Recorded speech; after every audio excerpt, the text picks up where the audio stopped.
अगर अपने शहर में यह क्लब ना होता तो हर शाम हम पर भारी पड़ जाती। क्यों? बात सही है। अरविंदा, तुम खामोश क्यों हो भाई? अरे मेरा पार्टनर भी तो खामोश है। क्या खेलूं, कुछ समझ में नहीं आ रहा है।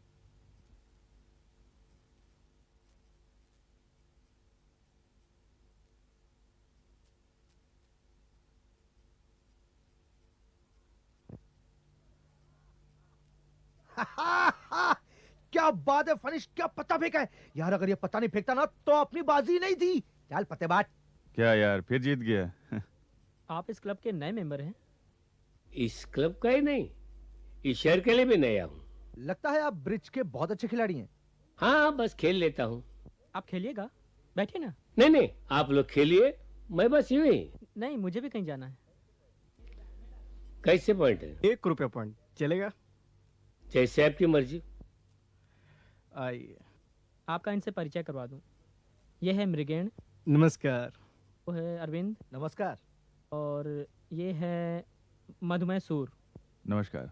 और मैं हूँ फणीश। हम सब रोज यहाँ आते हैं। मेरा नाम प्राण हरि है। छोटा मोटा महाजनी का धंधा करता हूँ। आपके शहर में एकदम नया हूँ। अभी आप नए कहाँ हैं? अभी तो हम रोज मिलेंगे यहाँ पर शाम को। अच्छा, तो मैं चलता हूँ।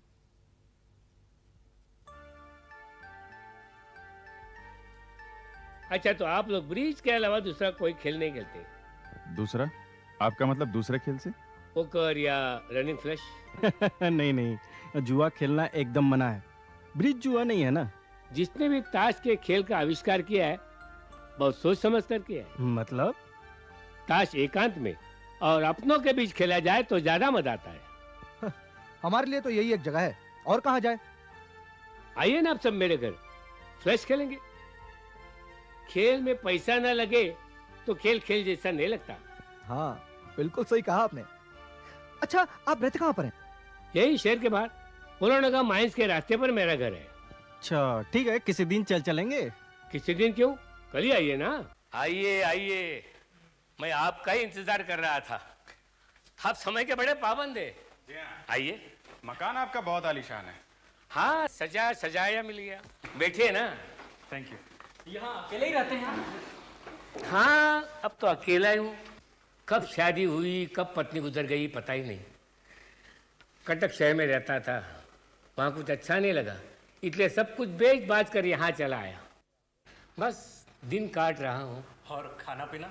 है, एक नौकरानी है, कटक में भी साथ थी, यहाँ ले आया हूँ। अच्छा अच्छा, चलिए पत्ते बांटते हैं। अरे अरे, कुछ जलपान तो कीजिए। मोहिनी।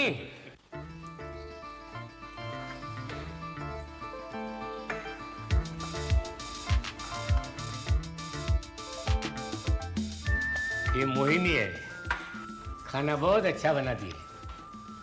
अरे लीजिए, खाइए ना।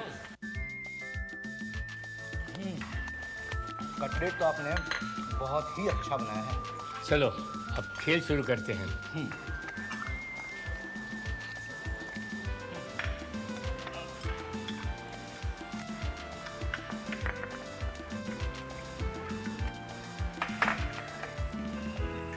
देखिए, पहला राउंड तो कंपलसरी ब्लाइंड होगा। हाँ, ये मेरा ब्लाइंड। मेरा भी ब्लाइंड।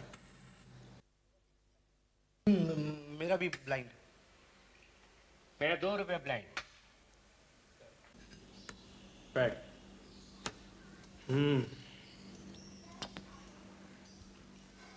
जय लक्ष्मी। पैक है।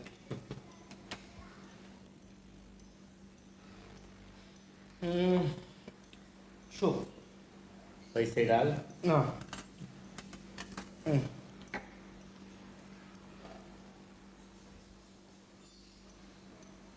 कलर। क्या हुआ? डबल बादशाह।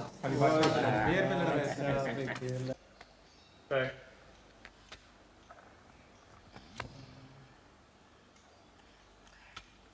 5 रुपए। 10 रुपये ब्लाइंड। पैक।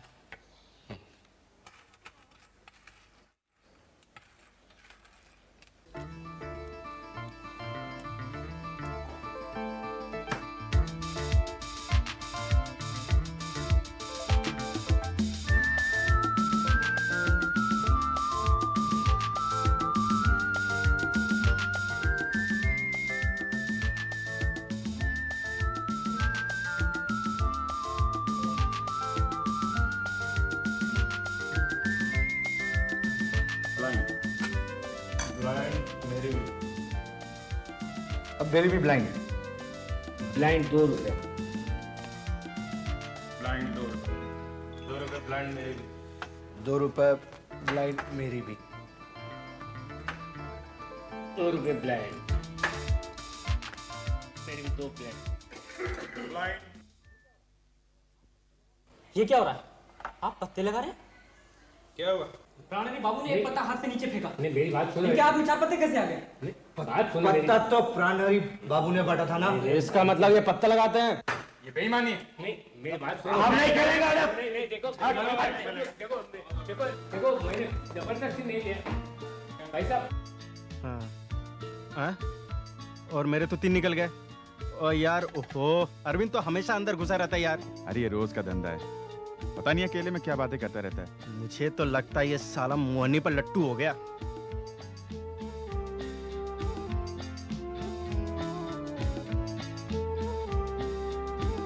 अच्छा आज हम कितना हारे? यार रोज तो 4-5 हजार हार ही जाते हैं। बस हारोगे? प्राण हरी पत्ते जो लगाता है। सॉरी लेट हो गया यार। चलो। क्यों, क्या बात है? बड़े गुस्से में लग रहे हो? चोर है साला। कौन? अरे प्राणहरि और कौन? क्यों क्या हुआ? रोज मोहिनी को हमारे सामने रखकर हमें बेवकूफ बनाकर पत्ता लगाता है। कुछ ही दिनों में हजारों रुपए लूट लिए उसने। बुड्ढे को सबक सिखाना ही पड़ेगा। चलो। चलो। ओ फनिश, तुम लोग यहाँ हो, कमाल हो गया। मैं पूरे क्लब का चक्कर मार आया हूँ। अरे यार आज अपनी टेबल खाली नहीं है। अच्छा, वो बुड्ढा आज भी नहीं आया? 3 दिन हो गए। लगता है वो इस क्लब का रास्ता भूल गया है। चोर के दाढ़ी में तिनका, साला घर में छिपकर बैठ गया होगा। अरे उसे पता है यहाँ आएगा साले को जूते पड़ेंगे। जो हुआ उसे भूल जाओ ना। भूल जाए? अरे उसे मजा नहीं चकाया तो मेरा नाम अरविंद हालदार नहीं। हाँ। क्या फायदा? मक्खी मारकर खुद ही हाथ गंदा करोगे। उसको तो सीधा करना ही होगा। चलो साले को जम के बजा आते हैं। चलो। अरे मरे को मारने से क्या फायदा? ओ महाशय जरा इस काम को हमें बहुत सावधानी से करना होगा। हम चारों के अलावा किसी और को पता नहीं चलना चाहिए। ओके चलो आज ही चलते हैं। लेकिन अपनी गाड़ी से नहीं जाएंगे क्योंकि ड्राइवर को पता चल जाएगा। हम लोग टैक्सी लेकर जाएंगे।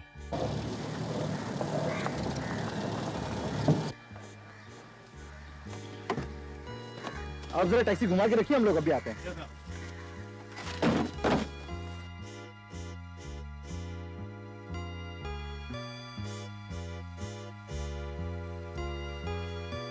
अजीब बात है, दरवाजा खुला है और यहाँ पर कोई है भी नहीं। शायद ऊपर होगा। तुम लोग यहाँ देखो, मैं ऊपर देखता हूँ। ठीक है। ठीक है।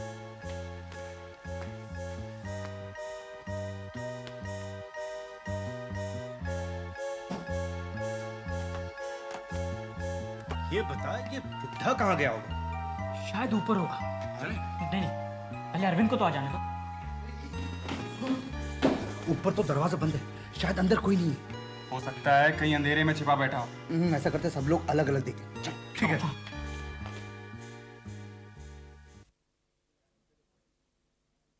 यहाँ नीचे तो कोई नहीं है, मुझे लगता है ऊपर ही शायद छुपा हुआ बैठा है। लेकिन उसे तो मालूम ही नहीं कि हम यहाँ आने वाले हैं।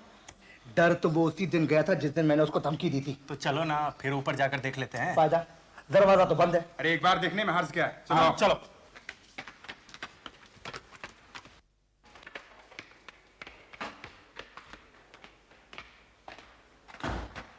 अरे अभी अभी तो ये बंद था।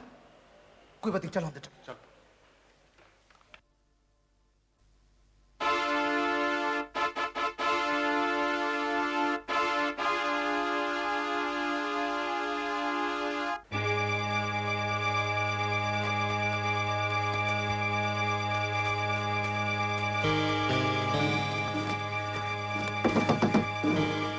चलो चलो।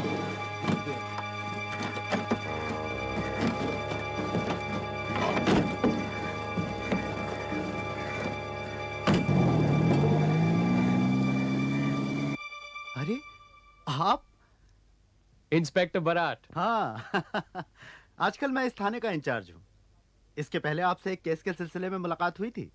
निशानत बाबू की मौत गुलाब कॉलोनी। हाँ बैठिए बैठिए। कहिए यहाँ कैसे आना हुआ? वैसे तो किसी और सिलसिले से आया था, लेकिन खून के मामले में उलझ गया हूं। बस कुछ ही दिनों पहले यहाँ प्राणहरि पोद्दार नाम एक सज्जन का खून हो गया। ओ, तो खबर आप तक भी पहुंच गई। जिस रात प्राणहरि का खून हुआ उसी रात करीब 10 बजे उलोडोंगा कोलियारी की ओर से एक ट्रक आ रही थी। एक औरत ने बीच रास्ते में खड़े होकर उस ट्रक को रोका। ट्रक के रुकने पर उसने ड्राइवर को बताया कि उसके मालिक का खून हो गया है और उसे थाने में खबर करनी है। ट्रक ड्राइवर की रिपोर्ट पर हम आधे घंटे में घटनास्थल पर पहुंच गए थे। वो औरत मोहिनी थी? जी हाँ। अब वो कहाँ है? उसी मकान में। हमने उससे कहा भी कि तुम अकेली औरत हो, यहाँ इस वीराने में कहाँ रहोगी, हम कोई इंतजाम किए देते हैं। उसने मना कर दिया, कहा कि मैं दरवाजा बंद करके रह लूंगी, मुझे डर नहीं लगता। अच्छा, आपको इन चारों लड़कों पर शक कैसे हुआ? मोहिनी ने बताया कि 4 लड़के अक्सर ताश खेलने घर आया करते थे। क्लब से पता चला कि ये वही 4 थे जिनके साथ प्राणहरि अक्सर ताश खेला करते थे। और उन लड़कों के ड्राइवरों ने भी बताया कि ये अक्सर प्राणहरि के घर ताश खेलने जाया करते थे।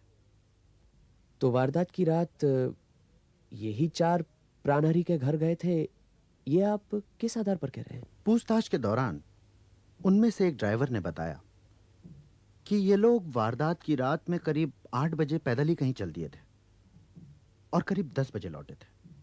कहाँ गए थे वो ये नहीं बता पाया। इस शहर में करीब 50 टैक्सियां चलती हैं। थोड़ी मेहनत के बाद हमने उस टैक्सी ड्राइवर को ढूंढ लिया जो इन चारों को लेकर कोलियारी के रास्ते पर प्राणहरि के घर से 100 गज की दूरी पर उन्हें छोड़ आया था। वो टैक्सी छोड़कर चले गए और करीब आधे घंटे में लौट आए थे। मैंने उस टैक्सी ड्राइवर को क्लब में ले जाकर उन चारों की शनाख्त भी करवाई। ये चारों वही थे, मृगेन, मधुमेह, अरविंद और फणीश। सभी एक एक कोयला खदान के मालिक के पुत्र हैं। इन चारों से अलग अलग जिरह करने पर वो लोग ये मान तो गए हैं कि कभी कभी वो प्राणहरि के घर ताश खेलने जाया करते थे, लेकिन जिस रात कत्ल की वारदात हुई उस रात वो लोग वहां गए थे ये मानने को बिल्कुल तैयार नहीं है। अब आप ही बताइए मैं क्या करूं। महज एक टैक्सी ड्राइवर के बयान पर मैं इन लोगों के खिलाफ कार्रवाई तो नहीं कर सकता। चारों ने मिलकर हत्या की है ये तो संभव नहीं, क्योंकि चारों की पारिवारिक पृष्ठभूमि जैसी है। उसमें अपराध तो कर सकते हैं लेकिन एकांत में, मिलकर नहीं। आप ठीक कहते हैं। अरविंद हालदार का बड़ा भाई गोविंद हालदार मुझे 5,000 की घूस देने आया था। अच्छा, बड़ा ही धूर्त और चालाक आदमी है। मुझे इशारे में कह रहा था कि अगर मैं ये केस दबा दूं तो मुझे 5,000 और दे। अच्छा इंस्पेक्टर बराट, मैं प्राणहरि के घर जाना चाहता हूं और ये मोहिनी से मिलना चाहता हूं। हाँ जरूर, आज ही चलिए।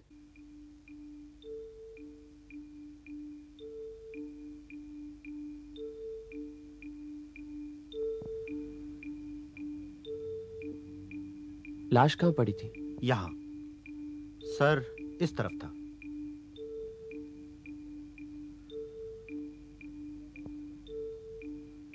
ज्यादा खून के निशान तो नहीं दिख रहे? बुड्ढे के शरीर में खून था ही कहां। वैसे भी अक्सर सर पर चोट लगने से ज्यादा खून नहीं बहता। कोई हथियार मिला जिससे वार किया गया? जी नहीं, पूरे मकान में ऐसी कोई चीज नहीं मिली जिसे हथियार कहा जा सके। इन अलमारियों को तो खोलकर देखा होगा, कुछ मिला? हाँ, हिसाब किताब के बही खाते और नकद 10,000 रुपए। 10,000 रुपए नकद? हाँ, महाजनी का धंधा करते थे, शायद पैसे घर पर ही रखते होंगे। बैंक में कुछ रुपए हैं? हाँ हैं, वो भी कम नहीं, पूरे 1.5 लाख। 1.5 लाख? उनका यहाँ पर कोई दफ्तर या ऑफिस है क्या? दफ्तर के नाम पे एक छोटा सा कमरा था और उसमें 2-4 बही खाते, लेकिन उसकी हालत देखकर यह लगता था कि महाजनी का धंधा ठीक नहीं चल रहा है। महाजनी का धंधा ठीक से नहीं चल रहा था और बैंक में 1.5 लाख रुपए और घर पे 10,000 नगद। वो क्या दरवाजा है? हाँ, दरवाजा है। इसका मतलब इस कमरे में आने के 2 रास्ते हैं। जब आप यहाँ पहली बार आए तो क्या ये दोनों दरवाजे बंद थे? जी नहीं, वो दरवाजा बंद था, ये सामने वाला खुला था। मैं नीचे रसोई से लगे कमरे में सोती हूँ और वो ऊपर के कमरे में। उस दिन चाय पीने के बाद वो ऊपर चले गए और मैं नीचे खाना बनाने लगी। शाम को वो खाना खाने के लिए नीचे उतरा करते थे, परंतु उस दिन नहीं आए। बहुत इंतज़ार करने के बाद जब मैं ऊपर पहुंची तो नीचे फर्श पर मालिक की लाश पड़ी थी। तुम क्या अक्सर ऊपर वाले कमरे में जाती थी? साफ सफाई के लिए तो जाना ही पड़ता था। यहाँ जो लड़के ताश खेलते थे वो कहाँ बैठकर खेलते थे? इसी टेबल पर। प्राणहरि बाबू के पास तुम कितने दिनों से काम कर रही हो? 2 साल से ज्यादा। जब वो कटक में थे क्या तुम उनके साथ थी? जी हाँ। उनके कोई रिश्तेदार हैं? जी मुझे मालूम नहीं, मैंने कभी किसी को देखा ही नहीं। प्राणहरि बाबू आदमी कैसे थे? जी वो मेरे मालिक थे। मालिक की बुराई नहीं करनी चाहिए, आप खुद ही समझ लीजिए। कोई बुरी आदत थी? जी नहीं, सिर्फ ताश खेलने का नशा था। अकेले बैठे बैठे ही ताश खेला करते थे। प्राणहरि बाबू का तो खून हो गया है, तो तुम यहाँ अकेली क्या कर रही हो? कहाँ जाऊं, इस शहर में मेरा और कोई नहीं है। तो वापस अपने गांव क्यों नहीं लौट जाती? हाँ जाऊंगी, पर साहब ने हुक्म दिया जब तक खून का मामला सुलझ न जाए तब तक मैं कहीं नहीं जाऊंगी। तुम्हारा गांव में कौन कौन है? बूढ़े माँ और बाप। तुम्हारा पति? तुम्हारी तो शादी हुई है ना? हाँ। तो पति कहाँ है तुम्हारा? वो घर छोड़कर चले गए, लौटकर फिर नहीं आए। कब? करीब 3 साल हो गए। क्या काम करता था? कारखाना फैक्ट्री में काम करता था। ये जो लड़के यहाँ अक्सर आकर खेला करते थे, तुम बता सकती हो उनमें से कौन कैसा आदमी है? कौन कैसा आदमी है ये क्या किसी के चेहरे पर थोड़ी ना लिखा होता है। पर हाँ, उनमें से जो सबसे कम उम्र का था वो अच्छा आदमी लगता था, और बाकी तीनों क्या? हमें नहीं मालूम। इस मोहिनी में एक गुण है, हमें कुछ नहीं मालूम कहकर सब कुछ बतला देती है। अच्छा, ये लोग ताश खेलने के अलावा यहाँ किसी और समय पर भी आया करते थे? उनमें से एक आता था। मालिक के ऑफिस जाने के बाद। कौन था वो? नाम तो नहीं मालूम, पर मोटा सा, बाकी तीनों में से उम्र में बड़ा है। अरविंद हालदार के बारे में कह रही है। वो तो तुम्ही से मिलने आता होगा। जी हाँ। वो क्या कहता था तुमसे? वो मुझे सोने की अंगूठी और सिल्क की साड़ी देने आया था। मैंने उसके मुंह पर फेंक दी। मेरी इज्जत इतनी सस्ती और बिकाऊ नहीं है। बस आज के लिए इतना ही काफी है, जरूरत पड़ी तो तुमसे फिर मिलूंगा। जाओ।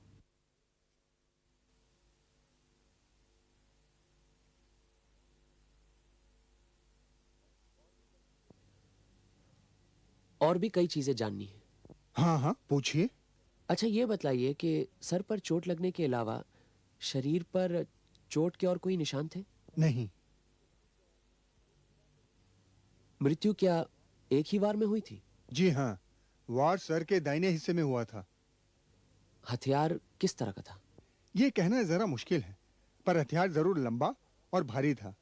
कटारी की तरह धार वाला भी नहीं और मोटा भी नहीं, पर कटारी के ऊपरी हिस्सा से वार करने पर ऐसा हो सकता है। रसोई में इस्तेमाल होने वाला चिमटा या कुछ और? नहीं। बड़ी सी टॉर्च? नहीं, उससे भी किसी भारी चीज का इस्तेमाल किया गया है। अच्छा, वार सामने से हुआ था या पीछे से? सामने से। माथे से लेकर सिर के बीच तक की हड्डी टूटी है, पीछे की हड्डी को कुछ नहीं हुआ। वार पीछे से किया गया हो, यह बात क्या जरा भी संभव नहीं? संभव है, अगर आदमी की लंबाई 10 फुट से ज्यादा हो।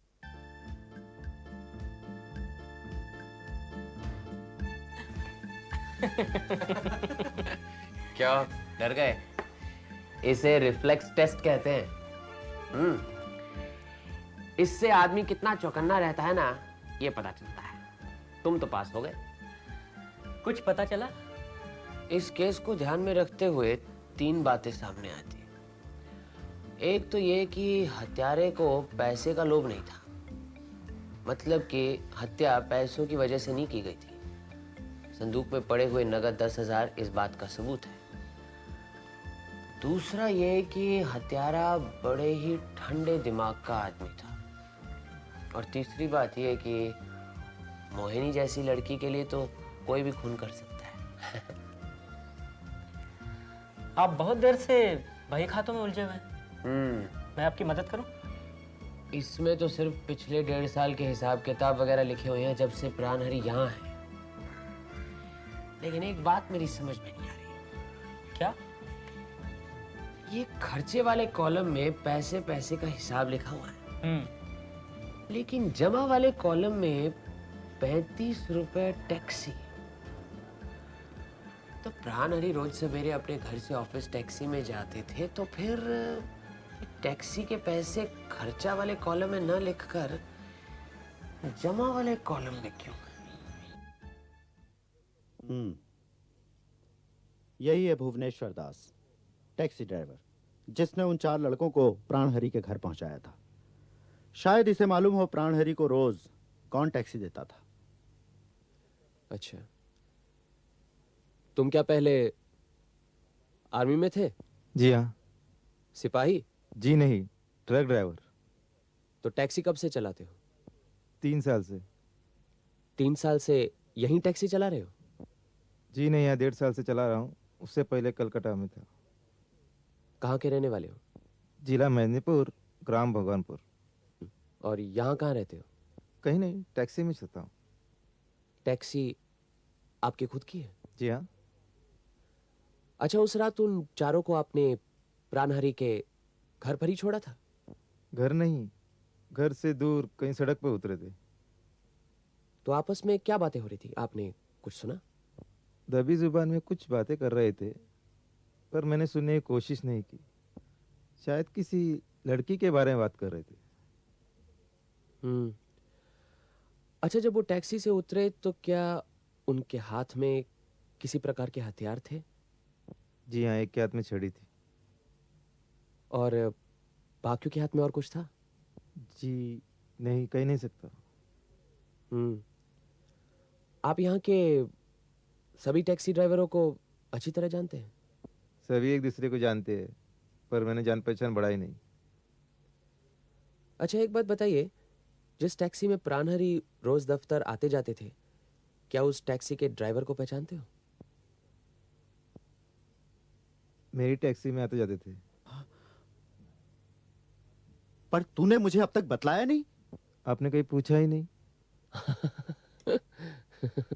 जहां तक मेरा अनुभव है, हर टैक्सी ड्राइवर उतना ही बोलता है जितना जरूरी हो। हाँ, अगर भाड़े में ऊंच नीच हो जाए तो बात दूसरी है। तुम जाओ। अच्छा। आपकी समस्या हल हुई? कुछ हद तक।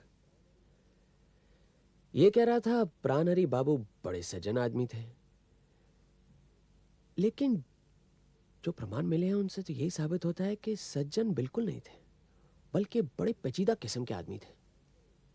शायद इसे पैसे समय पर मिल रहे थे, इसलिए उन्हें सज्जन कह रहा है।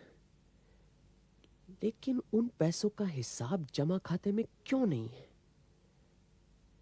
यह बात कुछ कुछ स्पष्ट हो रही है। कैसे? प्राणहरि बाबू किसी को ब्लैकमेल कर रहा था और उसके बदले में उसे हर महीने 70 रुपए मिल रहे थे। इसीलिए टैक्सी पर 35 रुपए खर्च होने पर भी 35 रुपए टैक्सी के नाम पर जमा हो रहे थे। अब जिसे वो ब्लैकमेल कर रहा था उसका नाम तो लिख नहीं पाता, इसलिए पैसे टैक्सी के नाम पर जमा हो रहे थे।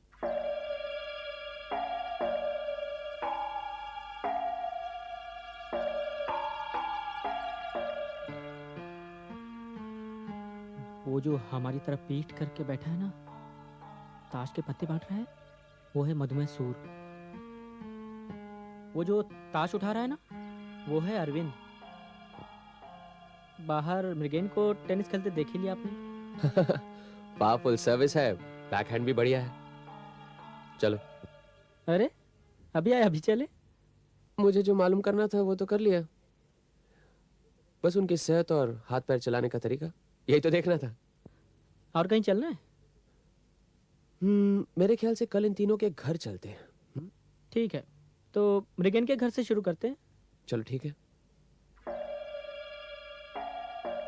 मृगेन, ये मेरे पिताजी के दोस्त हैं, कलकत्ते से आए हैं। मालूम है, ब्योमकेश बख्शी। जी हाँ, ब्योमकेश बख्शी, आपसे कुछ बातें करनी है। देखिए, आपके यहाँ दाल नहीं गलने वाली।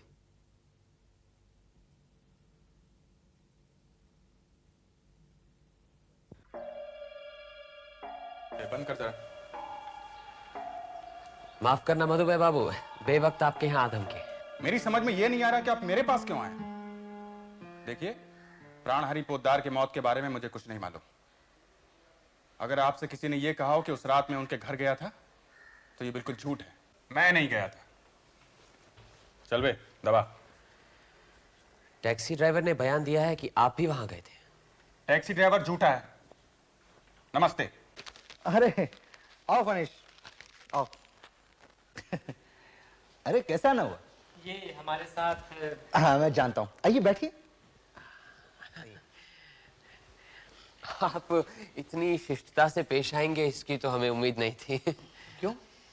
इससे पहले हम आपके दोस्त मृगेन और मधुमय दोनों से मिलकर आ रहे हैं, वो तो बात भी करने को राजी नहीं थे। बच्चे हैं, जान दीजिए उन्हें। कल रात कुछ ज्यादा ही हो गई थी, अभी तक घुमा रही है। खैर, आप लोगों के लिए क्या मंगाऊं? चाय, शरबत या बियर?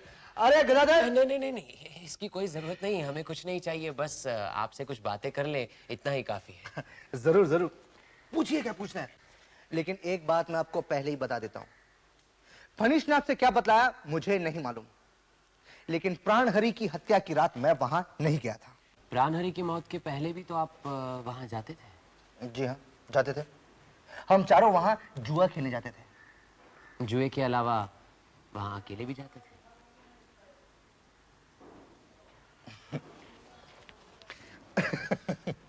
वहां एक लड़की काम करती है, मोहिनी, उससे मिलने। अच्छा, लेकिन काम नहीं बना? ब्योमकेश बाबू, आप बहुत बड़े डिटेक्टिव हो सकते हैं, पर आप दुनियादारी नहीं जानते। मोहिनी तो एक मामूली नौकरानी है, रुपया फेंकने से क्या कुछ नहीं मिल सकता। कितने पैसे दिए थे? 2000। मोहिनी को 2000 रुपए? क्या नौकरानी के लिए कुछ रकम ज्यादा नहीं है? मोहिनी को नहीं, उसके दलाल को दिए थे, बुढ़े प्राणहरि को। कैसा आदमी था? नीच, कमीना, दगाबाज। अच्छा, क्या पत्ते लगाकर काफी ठगा था उसने आप लोगों को? मुझे नहीं मालूम, मैं इतना जानता हूं कि वो जीता और मैं हारा। तो फिर उसे पीटने क्यों गए थे? किसने कहा मैं पीटने गया था? जो गए थे वो लोग अपनी बात कहें, मैंने गया था किसी को पीटने। हम लोग कहाँ जा रहे हैं? हम सीधा टैक्सी स्टैंड जाएंगे, वहां से प्राणहरि के घर जाना है, मोहिनी से एक दो सवाल पूछने हैं। ये लो, टैक्सी तो यहाँ खड़ी है। अरे साहब, आप कहाँ जाना है? हमें जरूरी काम के लिए प्राणहरि के घर जाना है, जरा उसकी नौकरानी से बातचीत करनी थी। साहब मुझे तो देर लगेगी, टायर पंक्चर है, बदलने में समय लगेगा।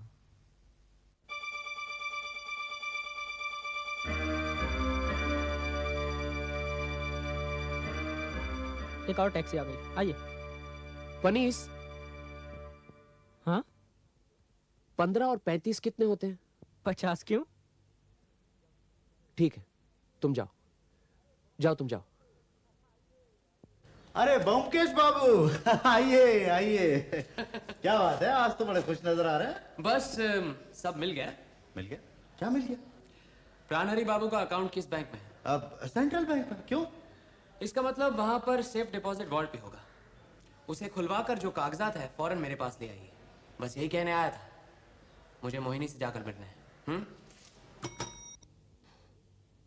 कुछ काम है बाबू? तुम यही हो? अब तक गई नहीं? क्या करूं, पुलिस ने अभी तक छोड़ा ही नहीं। अपने घर वालों या पति को खबर दी? नहीं। क्यों? घर वाला कहाँ है मालूम नहीं, और माँ बाप वैसे ही दुखी हैं। ये खबर पाकर और भी दुखी हो जाएंगे। उस रात जब तुम प्राणहरि को ऊपर से बुलाने गई तो क्या पीछे का दरवाजा खुला था या बंद? बंद था। कहीं ऐसा तो नहीं कि दरवाजा खुला था और तुम ने बंद किया? जी नहीं। प्राणहरि तुम्हें हर महीने 15 रुपए देते थे ना? जी। रुपए हमेशा वक्त पर मिलते थे? जी, मेरे सारे पैसे उनके पास जमा रहते थे। जब जरूरत पड़ती थी तो 2-4 रुपया ले लेती थी। समझो तुम्हारे बाकी पैसे मारे गए। बस एक आखिरी सवाल है, तुम किसी बाएं हाथ वाले आदमी को जानती हो? बाएं हाथ वाला आदमी? यानी कि कोई ऐसा आदमी जो बाएं हाथ से अपना काम करता हो? जी नहीं।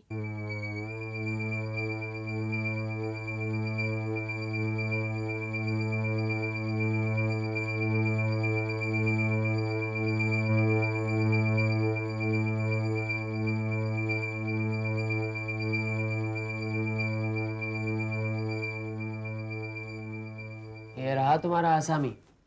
कानूनी भाषा में दलील लिखी गई है। जिला मिदनापुर, ग्राम भगवानपुर, निवासी भुवनेश्वर दास। भुवनेश्वर दास ने महाजन प्राणहरि पोद्दार से 2500 रुपये उधार लिए थे, जिसके बदले में उसने अपनी मोटर गिरवी रख दी थी उनके पास। कर्ज किस तरह से चुकाया जाएगा इसका ब्यौरा भी लिखा है। 50 रुपये नगद और प्राणहरि उसकी मोटर का इस्तेमाल करेंगे, उस बाबत 25 रुपये। इसका मतलब है हर महीने 75 रुपये चुकाए जाएंगे। तो इसका मतलब ये हुआ कि भुवनेश्वर दास ने ही प्राणहरि की हत्या की है। चलो भुवनेश्वर से ही शुरू करते हैं। मोहिनी भुवनेश्वर की विवाहिता पत्नी है। दोनों कटक में रहते थे। भुवनेश्वर मोटर गैरेज में काम करता था और मोहिनी घर घर में नौकरी करती थी। मोटर मैकेनिक का काम छोड़कर भुवनेश्वर मिलिट्री में ट्रक ड्राइवर बन गया, इसीलिए 2 साल के लिए कटक से बाहर चला गया। इसी बीच मोहिनी ने प्राणहरि के घर काम करना शुरू किया। अब प्राणहरि तो अत्यंत लोभी, बड़े ही घटिया किस्म का आदमी था। ब्लैकमेल करना, चोरी, दगाबाजी, इन सब तरीकों से उसने काफी पैसा इकट्ठा कर लिया था। जब मोहिनी ने उसके घर काम करना शुरू किया तो उसे लगा कि भाई ये तो पैसे बनाने का एक और तरीका है। उसने सोचा क्यों ना मोहिनी को आगे करके रईस बाप के बिगड़े लौंडों को घर बुलाकर जुआ खेलने के लिए दावत दी जाए। लेकिन मोहिनी इस तरह की लड़की नहीं थी। वो तो किसी को अपने नज़दीक फटकने भी नहीं देती थी। उसी समय उसका पति भुवन पैसे कमा कर कटक लौटा, लेकिन टैक्सी खरीदने के लिए उसके पास काफ़ी पैसे नहीं थे। इसीलिए मोहिनी ने उसे प्राणहरि से मिलवाया। प्राणहरि ने सोचा भाई पैसे कमाने का एक और तरीका है, इसीलिए उसने उन दोनों को 2500 रुपये उधार देना मंजूर किया। उसने सोचा था कि भाई दोनों मेरी मुट्ठी में रहेंगे। एग्रीमेंट बनाई, पैसे चुकाने की शर्तें भी रखी, जिन्हें दोनों ने मान ली। फिर तीनों कटक छोड़कर यहाँ पहुंचे।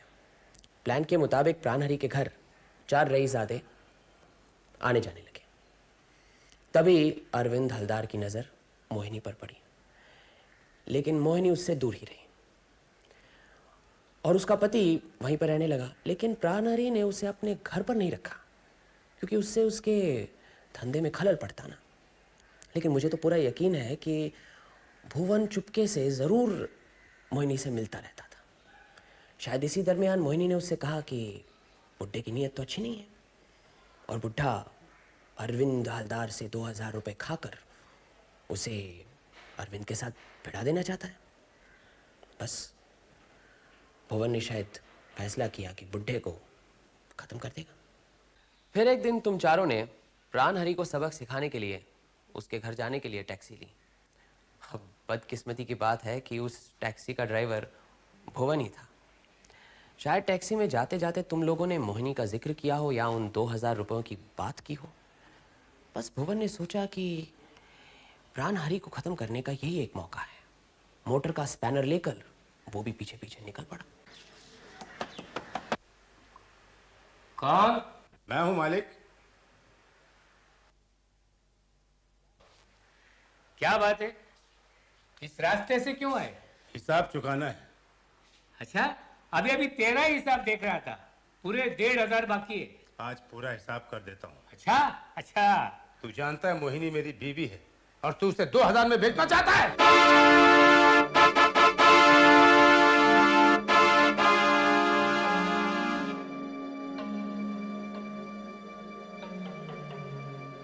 तो चलो ना फिर ऊपर जाकर देख लेते हैं। फायदा, दरवाजा तो बंद है। अरे एक बार देखने में हर्ज क्या है? चलो हाँ, चलो।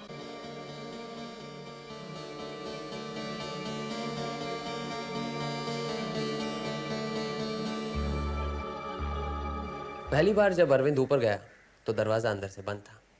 दूसरी बार जब चारों गए तो भुवन ने अंदर से दरवाजा खोल दिया था और पिछले दरवाजे से बाहर चला गया था। फिर जब चारों ऊपर गए तो लाश देखकर भाग गए। उस समय मोहिनी रसोई में खाना बना रही थी। उसे तो पता ही नहीं था कि घर में क्या हो रहा है। रसोई की छो छो आवाज में उसने कुछ सुना ही नहीं। जब उसने देखा कि प्राणहरी बाबू तो नीचे खाना खाने आए ही नहीं, तो ऊपर चली गई।